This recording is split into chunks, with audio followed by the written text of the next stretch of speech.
everyone. I'm Barbara Ham-Lee. According to a new report by the National Center for Health Statistics, this group feeds or eats meals every day with their children, dress, play, or read to their kids daily, take their young ones to recreational activities, and help with homework all on a daily basis, and they do it more so than their white or Latino counterparts. Who is this group? African American fathers. Today on Another View, we dispel the myth that black fathers don't care. Our favorite relationship expert, Alvean Lyons, is here. Another View is next, right after this news from NPR.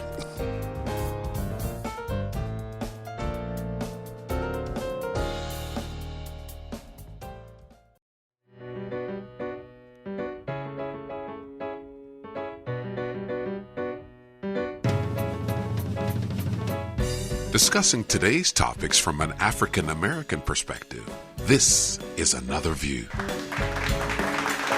Good afternoon, everyone, and welcome to Another View. I'm Barbara Ham-Lee.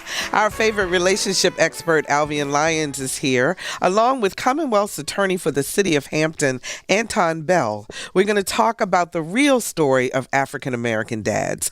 But first, the Union Mission has served the poor and homeless in Hampton Roads since 1892. Today, it provides more than 5,000 meals a week, showers, clothing, shelter, and job and life skills training to over 350 homeless men, women, and children daily. To accommodate space needs, Union Mission is soon to dedicate a new shelter for men called A New Home for Hope. Here to tell us about it is Linda Jones, Public Relations Manager for the Union Mission. Hi, Linda. How are you? Great, Barbara. How are you doing? Good. I'm doing fine. Welcome to Another View. So what's going on? You all are about to do this grand opening. Tell us about it. Well, we're very excited. It's been a few years in the making, but we are about to open the doors on our new men's shelter, A New Home for Hope. On Saturday, June 6th, we're going to be having an open house from 2 to 4 p.m., and this is going to be a great time for us. We have... as you mentioned, we have over 350 men, women, and children every night. Well, for the last 5 years or so that we have been sleeping, about 115 men on the floor for lack of beds, on mats, actually. And so this new shelter is going to provide enough beds so no one will have to sleep on the floor. We'll also have a larger dining facility. Right now we have to serve meals in shifts. We'll have more classroom space, and we'll have a chapel. Right now, chapels have services have to be held in an overcrowded lobby for lack of space as well. Now, so we're very excited. You know, Linda, I was surprised when I was reading up on the Union Mission. You all are not supported by any government funding, are you? No, we're not. We are totally supported by donations from the community. Wow. So how does one get involved with the Union Mission if they want to? Well, there's lots of ways to get involved. We have a lot of volunteer opportunities, all kinds of things for individuals and groups and families. We have, you can donate things to us. I mean, you can imagine with 350 people, we need things like toiletries and socks and underwear and blankets and sheets and all this kind of thing. So there's ways to get involved like that. And then come on out and have a tour. That would be the best way. We'd love to have, you come and see exactly what we're doing here. And what are the trends that you're seeing in terms of the homeless population now? Is there anything that's surprising to you? Well, yes, a little bit. Back years ago when the mission was first founded, your average homeless person was a middle-aged alcoholic man. Well, over the years, that has changed. People come to us with multiple issues, but what's very alarming is that we're seeing more women and children than we've ever seen before, and then we're seeing a much younger population between 18 and 25-year-olds as well. So those trends have definitely changed, so the average age has gone down. And what do you attribute that to? Well, I don't know. I think personally, and what we see from interviewing people is the breakdown of the family, and seems to contribute to it. People, single mothers trying to raise their children, or grandparents raising their children, and the absent parent, so no one's in the home to actually be with the children, and then just the economy, lots of things that have contributed to it. Okay. Tell us again, Linda, when the dedication is. The dedication is Saturday, June 6th, And we will be having an open house from 2 to 4 p.m., and we'll be tours of the men's shelter and our current existing men's shelter and our women and children's shelter. Okay, and if people want more information, where should they go? They can come to 5100 East Virginia Beach Boulevard. That's our location in Norfolk. Mm-hmm. And then also you can give us a call at 757-627-8686. Or they can visit our website at unionmissionministries.org. Okay, that's Linda Jones, Public Relations Manager for the Union Mission. Thank you so much for joining us here on Another View, Linda. We appreciate it. Thank you, Barbara. I appreciate it also. Take care now. You too. So that is one opportunity. That's on June the 6th for you all to go out and take a look at what's going on. There's several other activities that are happening in Hampton Roads, particularly tomorrow. But I'm going to hold those for a little bit because they fit so well with our topic of discussion today. So as media pundits, social workers, psychologists, and the like opined about the Ferguson, Missouri, and Baltimore, Maryland unrest, a familiar theme emerged time and time again, that the unrest was because of the breakdown in the black family, that African-American fathers abandoned their children, did not teach them morals and values, and that's why there was mayhem in the streets. The truth is that although black fathers are more likely than their white counterparts to live separately from their kids, they are still involved in their children's lives at a higher rate than Caucasian and Latino dads, and the rate of involvement has been on a steady increase. So why the prevailing attitude that black dads don't care about their children and their well-being? Here to talk about it is our favorite relationship expert, Alvean Lyons, who is also a parent educator and family and marriage consultant. Hi, Alvean. Welcome back. We're always happy to have you here at Another View. I love it. And the Commonwealth's attorney for the city of Hampton, Anton Bell. Hi, Anton. Welcome. Welcome. Thank you for having me. Absolutely. We appreciate you being here. So let's answer that question. Why, Alvean, I'll start with you. Is this prevailing thought that, all black dads are deadbeat, they don't care, they're absent, they just make a whole bunch of baby mamas, as they say? Why is that the prevailing thought when research shows otherwise? But that's not the case. Well, what's unfortunate is that for the black community as a whole, we have the experience of working against the systematic stereotyping of who we are as just across the board. And unfortunately, tailing up the last portion of that stereotype, trying to defeat that, is the image of the black male completely. So we are so used to seeing the black male face on the news. If you notice certain media stations, when there is an assailant, they will always show you the face if he's African American. And you rarely will see the face if he's not. And I'm one of those people who are not about the race card. Let's just talk about the facts. Sometimes it is completely our responsibility. Sometimes it's not. But when we're going to be honest about things, we're just talking about the realities. Very often, African Americans are naturally seen as more nefarious. It's mischievous intent. We can be doing the same things as our vanilla counterparts, because I prefer vanilla and chocolate, because I just think it's so much nicer. So we can be doing the very same things. You can see it in elementary schools in terms of how frequently students are suspended doing the same things, which the CDC talked about in the article, having the same offenses as their counterpart and more quickly expelled, more quickly suspended, more quickly, disciplined in some way for their activity, and it could be identical. So there is this thing that we're still working against that is almost a fear of the black male relative to our national community. And because of that, it has taken us so much longer to be honest about the good things about what it is to be a black man, when it is so much easier to get spotlight on the negativity. It is wonderful for media ratings because you saw it was a 24-hour news cycle of everything horrible going on in Baltimore. And there were so many good things that were going on that got very little media attention. But that's not the stuff. People like the train wreck. And in so doing, we are continuing to perpetuate a negative stereotype. So, Anton, I'm going to ask you, you're a black male. Yes. I mean, when you hear people talk about black fathers, you happen to be a black father also. Yes, I am.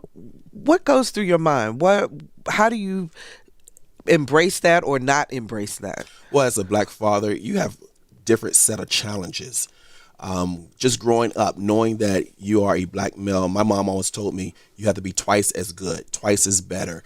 than your counterparts. And so when you hear the images, I'm a father, I'm a husband, I work on a regular. I have a career. My wife, she works. She's a doctor, and so you hear the Hustables. We are the real Hustables. So, but you don't hear that story. It doesn't sell. Negativity sells. Or that story, your story is the exception rather than the rule. Is it? No, I grew up in the hood. I'm talking about straight up hood in Norfolk. And so it is not the exception. What it is my story is not as widespread as, let's say, Poonie on the corner who hit somebody upside the head just to get somebody's purse. That story is something that's expected.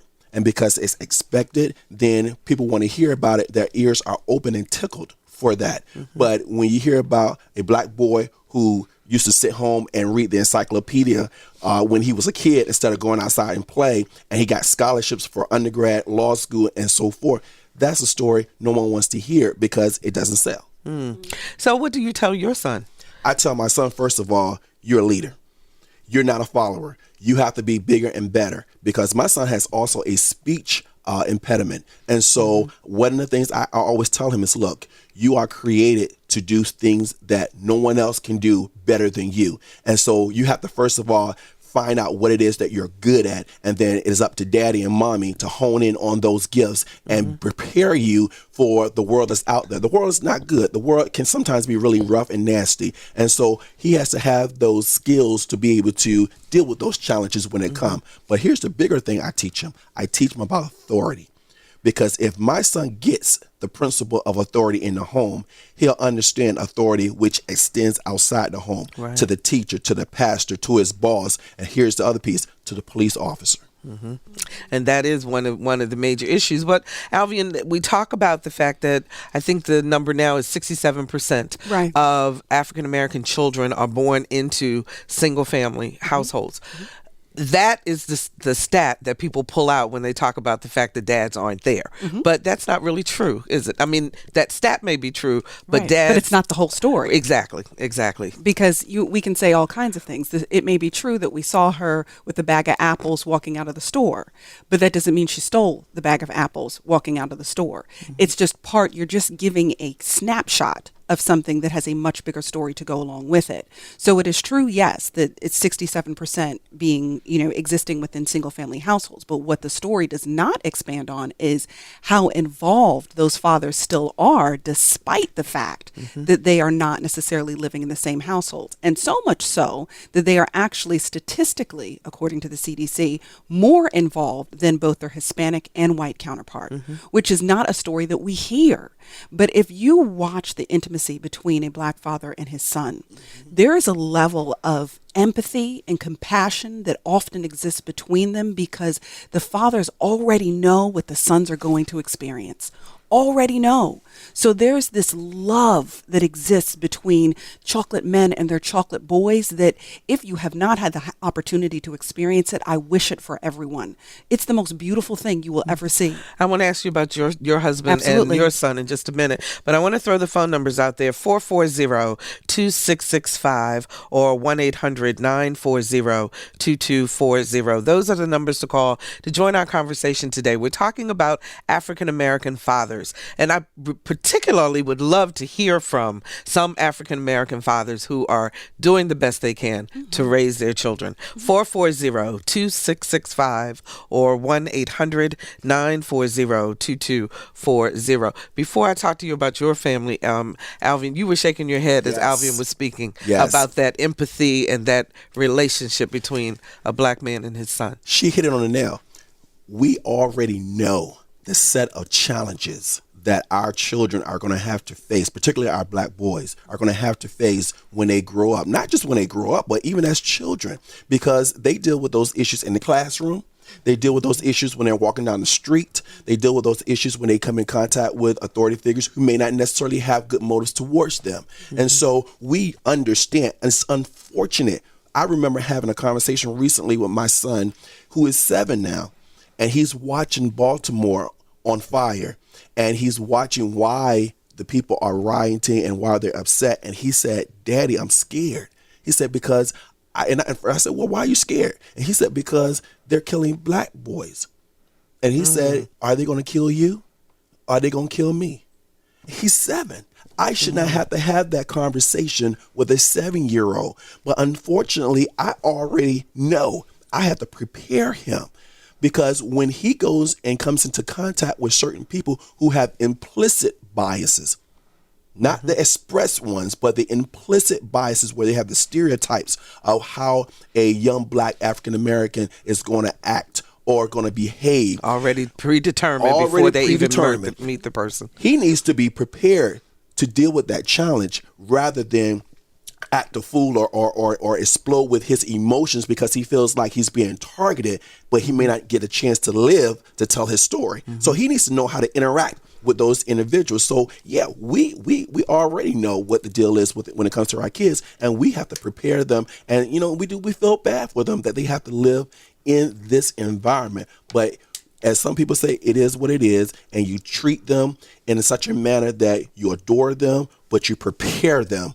for the realities, the harsh realities of life. 440-2665 or 1-800-940-2240. Give us a call. We want you to join our conversation as we talk about the African American fathers. So, Alvean, as the mother, you observe your husband not only with your son but also with your daughters.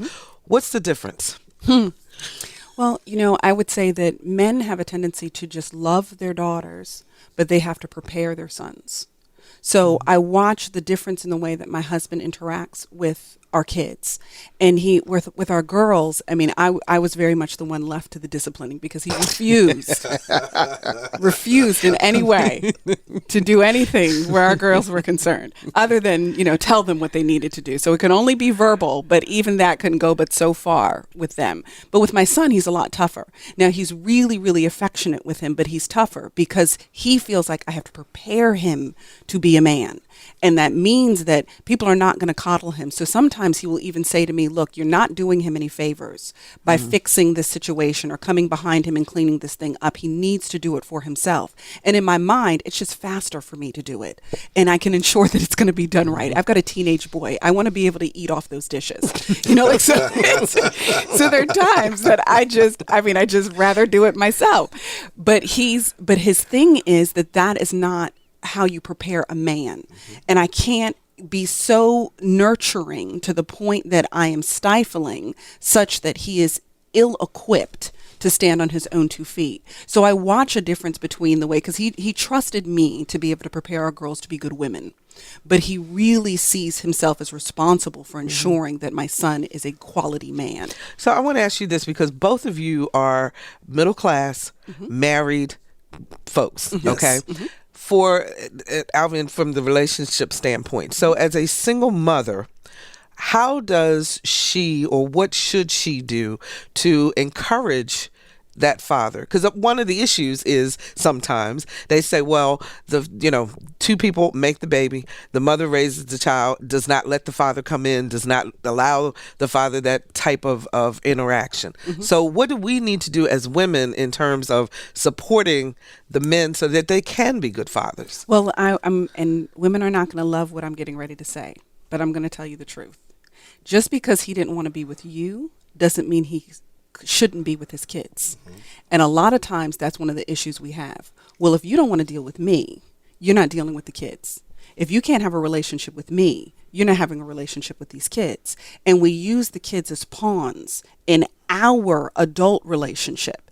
And what the men find themselves doing is, I can't do this fighting all the time. So I will send the check, I'll drop off the money, I'll do whatever just to keep peace, because I don't want the constant conflict. And as a result, they are absent from the process, but really they're just avoiding what it is that we're presenting sometimes. So we have to be able to separate our partnership issue from the parenting issue. And he could have been a crap partner, and he might have cheated on you, but that doesn't mean he's going to cheat on his kids. So we have to make sure that we leave that door open for the men to be great fathers, even if they make terrible partners. Those are not the same skill set. Anton, two different roles. Okay. 2 different roles. Father, husband, father, mate. 2 totally different roles. And so, as Alvean said, you can be a horrible mate, but you may be a great, loving Absolutely. father. And Absolutely. so they have to get that opportunity to father their kids. And then let's talk about when the father is in the home with the wife, because you hit on something earlier when you were talking about how your husband is saying, give me the opportunity to raise him and prepare him, because even at 7 years old, I'm dealing with that. My son was dealing with a bully this year, and my wife and I, we had two different philosophies on how to deal with with it, because now she had the right philosophy in the sense of we need to go through the school and we need to do X, Y, and Z. Me, I'm like, sock that joker in the eye. And we can talk about how to mediate that in just a moment. Yeah. But I'm like, we sat down with the parents of the person, and I told him, I said, look, I want to talk to the father. I said, I'm not raising a punk and I'm not raising a victim, because I recognize this situation is bigger than what we are here for now. I said, I'm looking at the future. If he can't address these things now as a young kid, he's going to always be bullied by someone, by something, by society. I have to address it early on and nip it in the bud.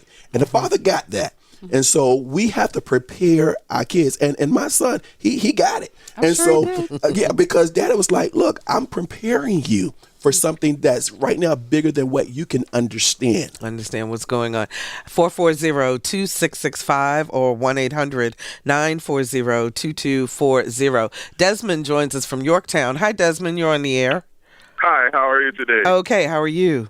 Look, I love both of your guests, but I love that. I'm sorry, I don't know what her name is. Alvean Lyons. This is my second time hearing her, and she is so on point. Now, she mentioned a couple of things about being with the kids and being with the mate. The focal point of that is this. Women and men have to choose their mate carefully. When I say that, I mean, you can't just go out saying, okay, this joker fine or she's fine. When you choose your mate, based on that, then of course you're going to get a dud. Or that person may not be a dud. That person just may not be compatible to you. So if you're choosing a person that is family-oriented, then things may go better. So the second thing I want to talk about is this 70% single parent. We might as well say it's 70%, because we're talking about the 60s versus now. Our families were intact. Now, you can say that we have more involvement all you want to. What you're doing is actually sugarcoating what's actually happening. You can say they have involvement, but being in that household every single day is not the same thing as seeing my son or my daughter on the weekend or maybe once or twice a week. That is not the same thing. And number three, this 48% black male dropout rate, that is freaking killing us. That is killing us as far as pay. That is killing us as far as careers is concerned. Because if we don't have an education, we can talk all day about white people doing this to us, or vanilla people, as my girl was saying. We can talk all day about that. But if we're not doing these things and making our personal choices, we are doomed to fail. Desmond, you have made so many great points, and I'm going to let our guests talk to you about that. So thank you so much for your call. We really appreciate it. So he makes a really good point about, does it matter, or is there a difference between the dad who is there 24/7 versus, and nobody's there 24/7, but versus a weekend dad, full-time versus part-time part-time. Yes, there is. And I thank you so much, Desmond, for your compliments. I love being able to do this stuff, and I love having listeners who are as engaged as you are in this process. We so need that. And to his point, there is a huge difference. But what the statistic was trying to capture is the stereotype that once black men make children, they completely evade, escape, leave the process as a whole, where that is absolutely not true. We are not in the business of creating men that abandon their children. That is not what we do as a black community. Now, to Desmond's point, though, there's a huge difference between being able to see my kid once a week or twice a month or whatever it may be versus being active in their lives every single day. To Anton's point previously about the things that he had to go through where his son was concerned in bullying, if I only see my kid twice a month, that real live time parenting that says that this is how we need to respond to the situation, Dad missed that. He wasn't there for that. So instead, Mom does what she does. I'm going to kill anybody who's messing with my baby. So we're all over the school, you know. But at the same time, we're not necessarily talking to our son about the importance of standing up for himself, because there will come a point where Mom is not going to be there to be able to fix it. And that is the difference between how men and women will typically handle a situation. We as moms step in to protect. Men prepare their sons to protect themselves. Yes. If you're just joining us, we're talking about the African American fatherhood with parent educator, marriage and family consultant, and relationship expert Alvean Lyons, and Commonwealth's attorney for the city of Hampton, Anton Bell. So, okay, Miss relationship expert, how does a part-time father then create a strong enough bond so that his, whether even when he misses that moment, you know, that bullying moment, that he still can have enough of an impact so that that child will be okay? Use your smartphone smart. And what I'm going to say about that is that we use our smartphone to go on YouTube. We watch every new video that's come out. We want to know what Kim Kardashian didn't wear yesterday. You know, we're on top of all of that. But do you use it to Skype in with your kids or to FaceTime with your kids? Because just because I'm physically not with you does not mean that I couldn't read you a bedtime story almost every night. That's good. We could use our smartphone in a totally different way. We can use technology to touch each other in a different way if our priority is staying connected. There are very few excuses for why you can't be connected to someone you value. But when our priorities are questionable, then we have all the time in the world to check out the latest ESPN, let's see what happened with that fabulous last minute shot, but we didn't have time to call our kid and see how your day was at school. That's a priority issue. That is not a situational issue, because the situation you may not be able to control. You don't live with your kid. But whether or not you talk to them every night, that is a priority issue. Wow. Naima joins us from Virginia Beach. Hi, Naima. You're on the air. Hello. Can y'all hear me? Yes, we can. Go ahead. Okay. How you doing? Okay. I'm calling because basically, I'm going to make it quick, but it's a couple of points. Okay, the first point, I grew up without my father, and I'm 33, and I grew up without him since I was like 4. 2, I have 2 kids. Well, I have 3 kids, but I have 2 kids with the same person, and one is 3 and one is 2. He lives in Norfolk. I live in Virginia Beach. The only time he sees his kids is when I make the effort to pick him up, go places. He doesn't want to work, and it's like he's on child support, and he has to pay for the last whole year.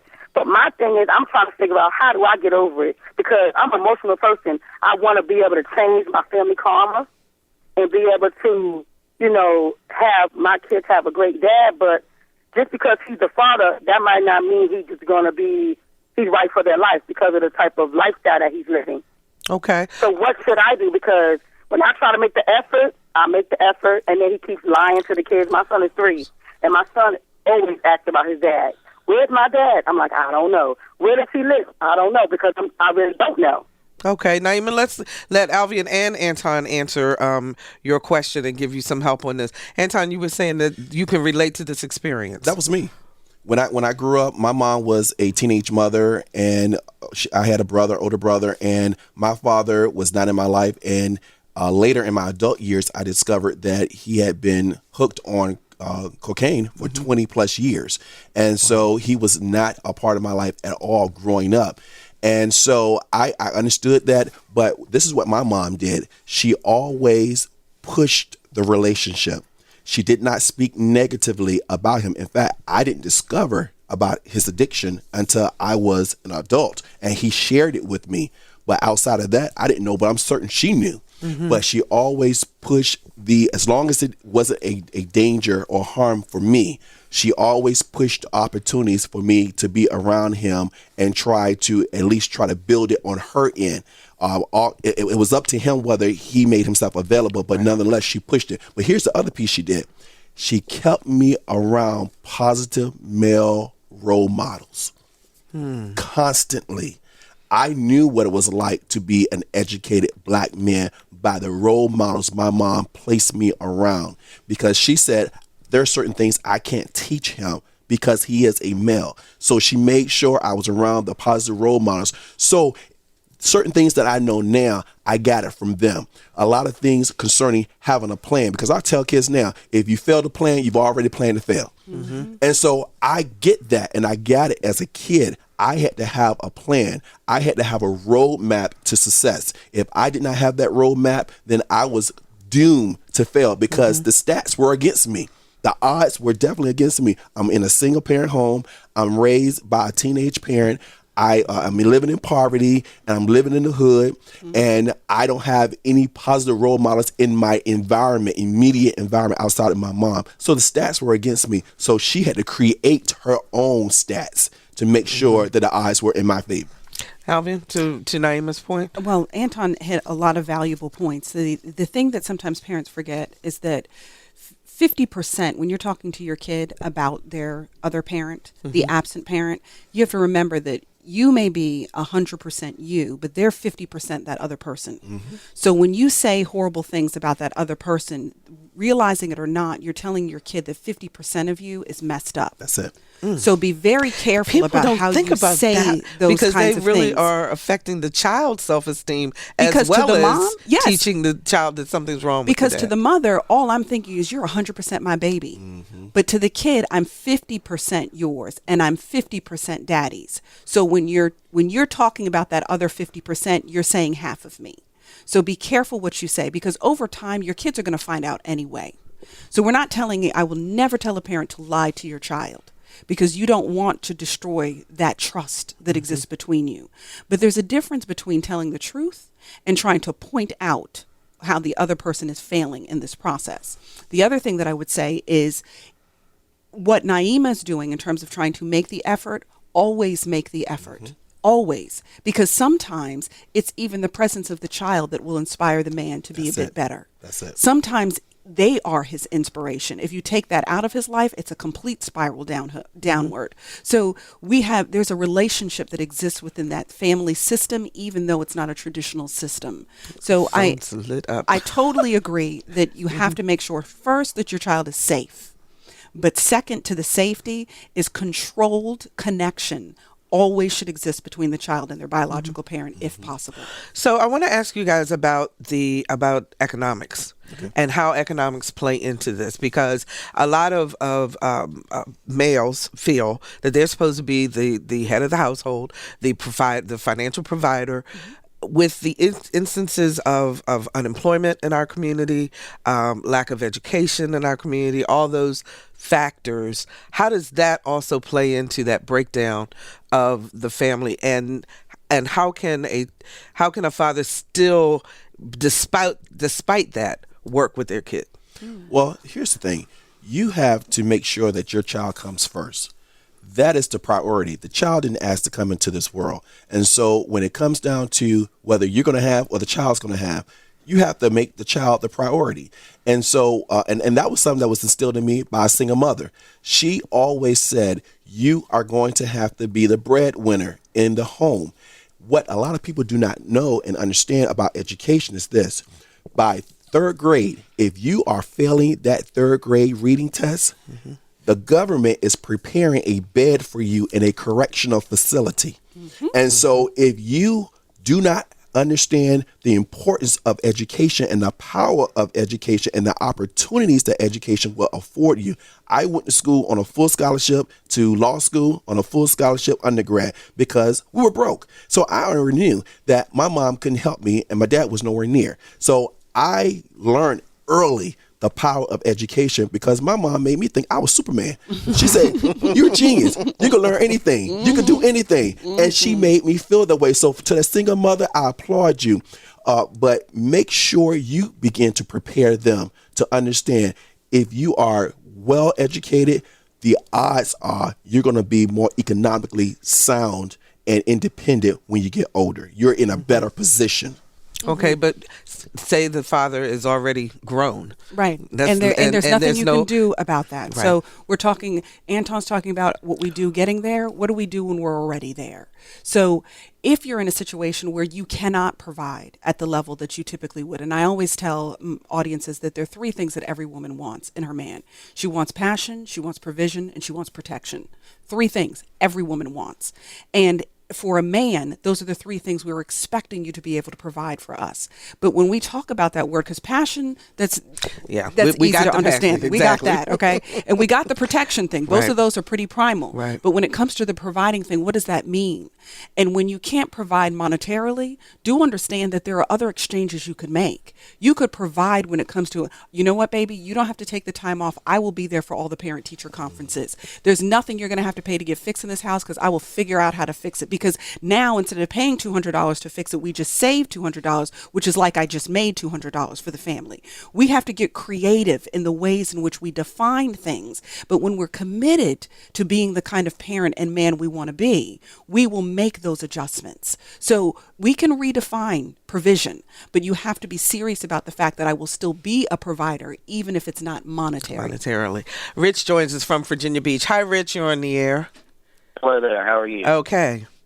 I want to talk quickly and kind of ties to what Anton was saying about raising a young black male and teaching him of authority and how it extends beyond the household. And after the Ferguson and Baltimore deals, I was searching, trying to figure out where it goes wrong. And it seems to me that the black father could help his son by teaching him how to react in certain situations. And what I've seen listening to black comedians, they always joke on the white person about how patient they are with a child if they're acting up in the bank or in the grocery store. Now, little Jimmy, you don't do that because you might wind up. They're very patient. It's a pressure situation. Mm-hmm. The parents under the pressure with everybody watching. They speak to him very softly and try and work the situation out, where I hear the colored comedian say, "That been my mama, she'd have snatched me up by the back of the neck, whooped the tar at him right there." And I think a lot of it is we have to teach them to be patient. We have to teach them to work things out under pressure situations. When we snatch them up by the back of the neck and do that, we're teaching them to become physical. And then the physical, along with adrenaline, turns into violence when they run and a police officer chases them. I think that we need to teach them a little bit better about this situation. Okay, Rich, thanks so much for your call. This is a cultural thing that Rich is talking about here. Yes. And Anton, I'm going to let you take this first because, well, I'm the host, so I may not give my opinion. So go ahead, Anton.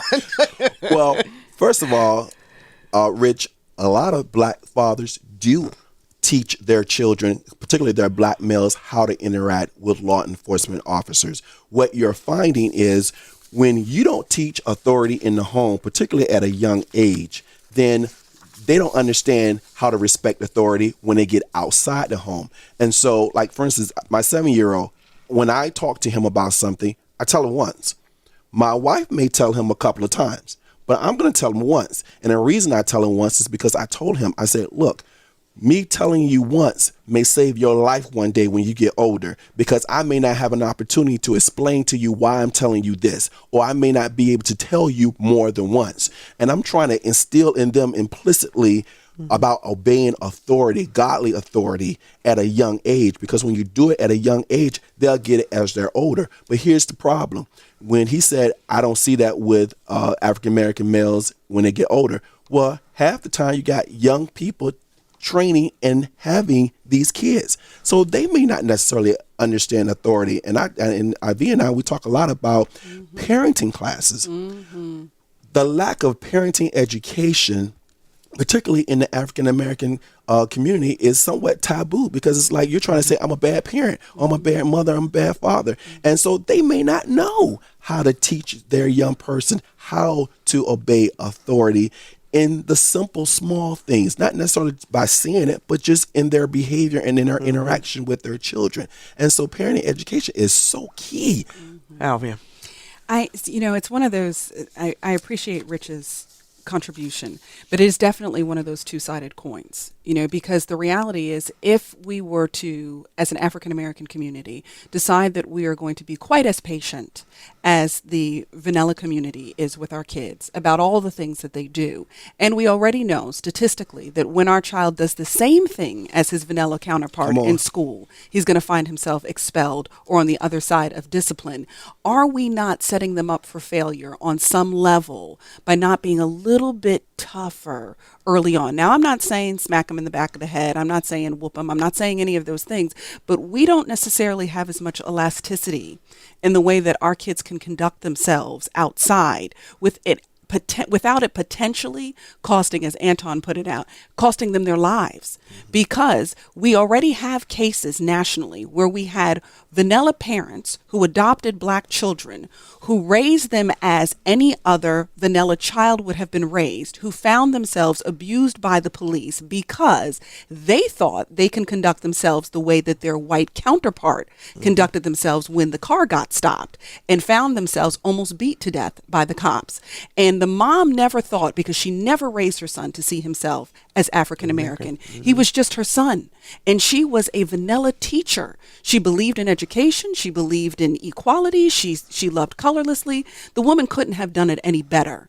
But yet, after she came to pick up her son at the hospital and almost couldn't recognize him because of how badly they beat him, she realized that there really are two different Americas sometimes.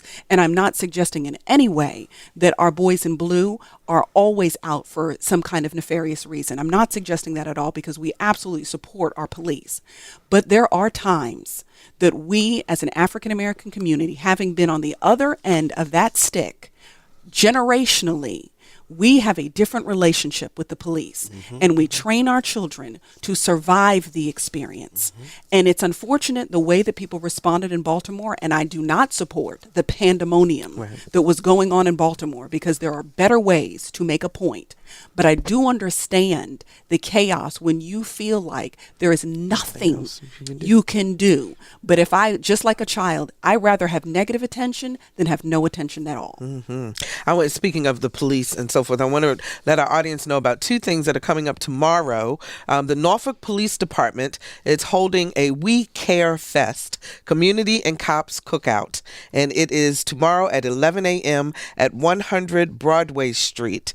Officers are going to be out there. They want the public to come out. They want them to interact. So that's tomorrow at 11 a.m., 100 Broadway Street, the Police, Community, and Cops Cookout. And also at First Baptist Church, Butte Street, tomorrow. They are holding a workshop from noon until 2 p.m. in the Church School Auditorium. That's at 418 East Butte Street in Norfolk. The Saving Our Sons Empowerment Workshop is geared to assist young men, young women, and adults how to deal with law enforcement officials when they're being stopped riding or walking. Both of these events are free and open to the public. As a community, we need to get involved, and we need to try to figure out what's going on. Anton? Well, it's funny you're mentioning about the cookout with cops, as you put it, because the Hampton branch NAACP, we're doing a similar event, and that's coming up on June the 7th. And basically what we're trying to do is celebrate fathers and celebrate positive role models in the community.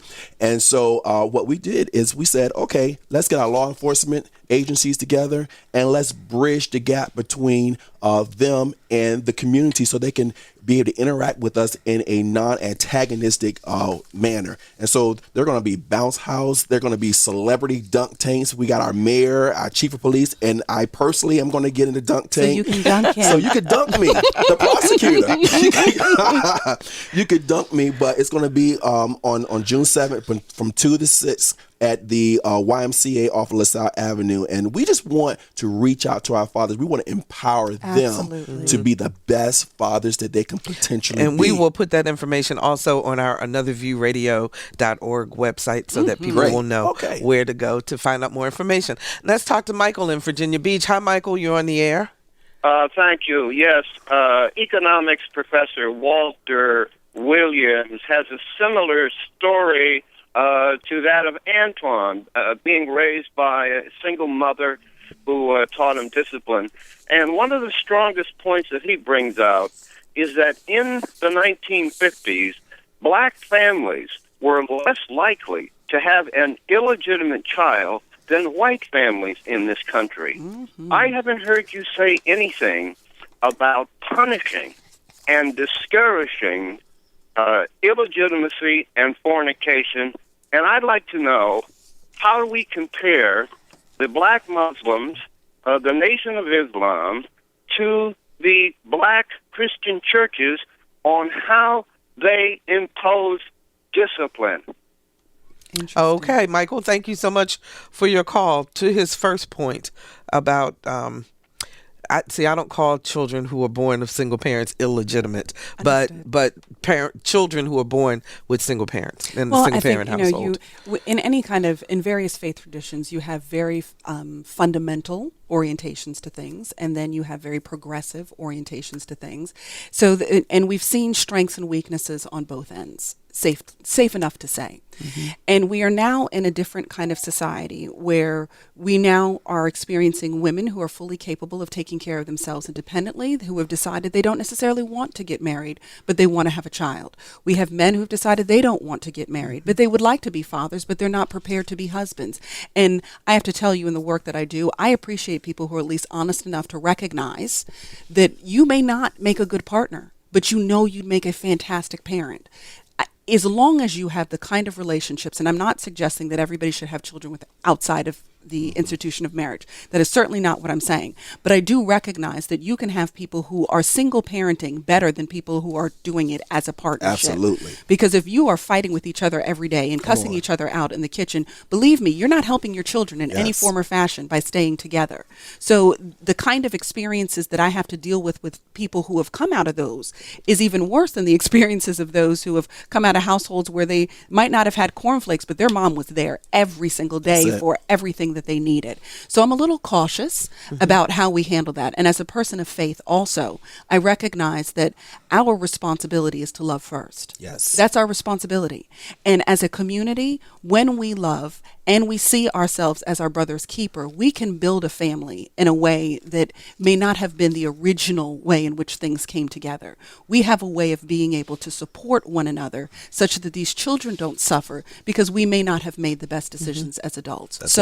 I think that there are lots of ways that we can look at the process, but a punitive approach I don't necessarily think is the best approach to do things, because you can rarely punish someone or shame them into growth. Rarely. I've never seen it happen. Charles joins us from Norfolk. Hi, Charles. You're on the air. Hi. I wanted to, how everybody doing? Okay. Good. How are you? Hey, Charles. Question. The first one being, I have a young son, and I'm in constant conflict. When I say conflict, it's just a leadership thing. And my son is constantly exposed to me being challenged. As far as who gets to make the decisions, who he should listen to. I mean, he should listen to both of us. But I'm just saying, he sees the battle. So you're saying there's no that he is seeing the two of you disagreeing on how he should be disciplined. Is that right? Not only discipline, but who he should listen to. Who Okay. should listen to, who he shouldn't listen to. Whereas it's like a leadership thing. The other one is the child support situation. I don't. Sometimes when we talk about child support, the first thing we saying is we have to make a black man take care of his child, and so that's to me, that's one of the stereotypes that as far as black men not wanting to step forward. Okay, Charles, let me let them answer, because we're just about out of time. Believe it or not, this hour has flown by. Amazing. But Alvean, go ahead and answer Charles in terms of that issue of who the child should listen to, because at some point there should be unification. Yes. Once Ideally. it gets in front of the child. Ideally. And it is absolutely what we would encourage, particularly when we talk about building a healthy family, which, when I'm outside of this, I am actively working in partnership with Hampton's Healthy Families program. Mm-hmm. And in that program, we spend a lot of time focused on being able to work as a cohesive unit when it comes to our children, because the children are like a flag in the middle of a tightrope.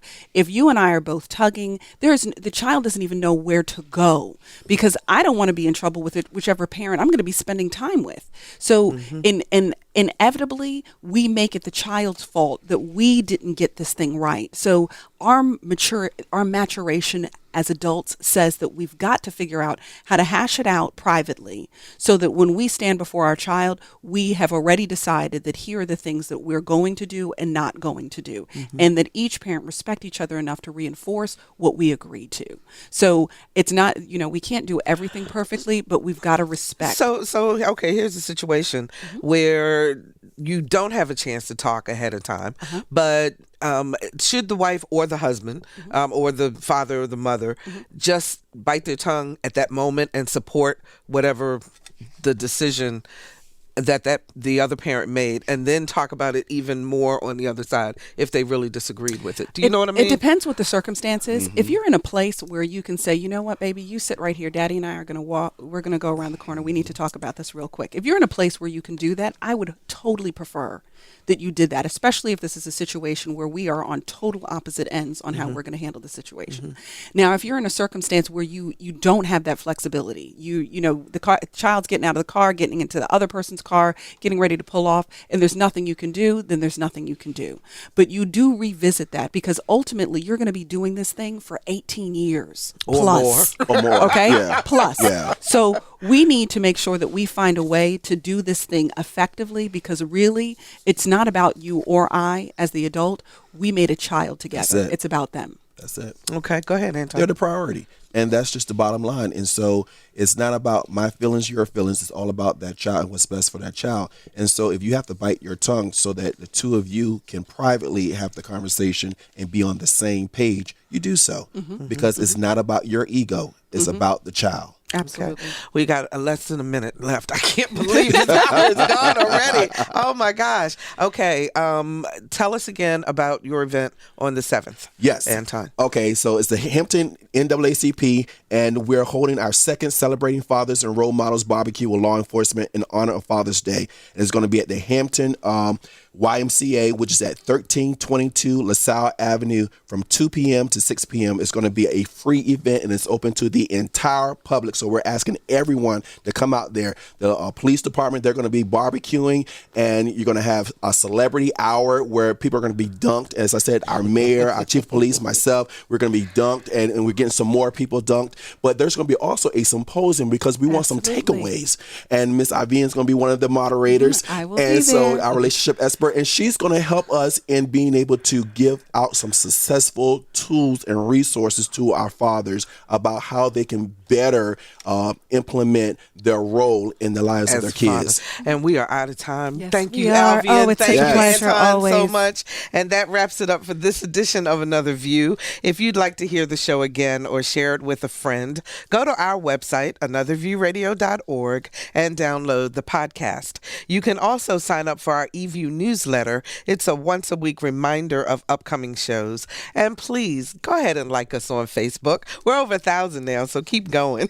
Next week, we talk with University of Richmond professor and author Bert Ash, who wrote the book Twisted, The Dreadlock Chronicles. Bert shares how perceptions about him, his life, and his hair changed significantly after dreading.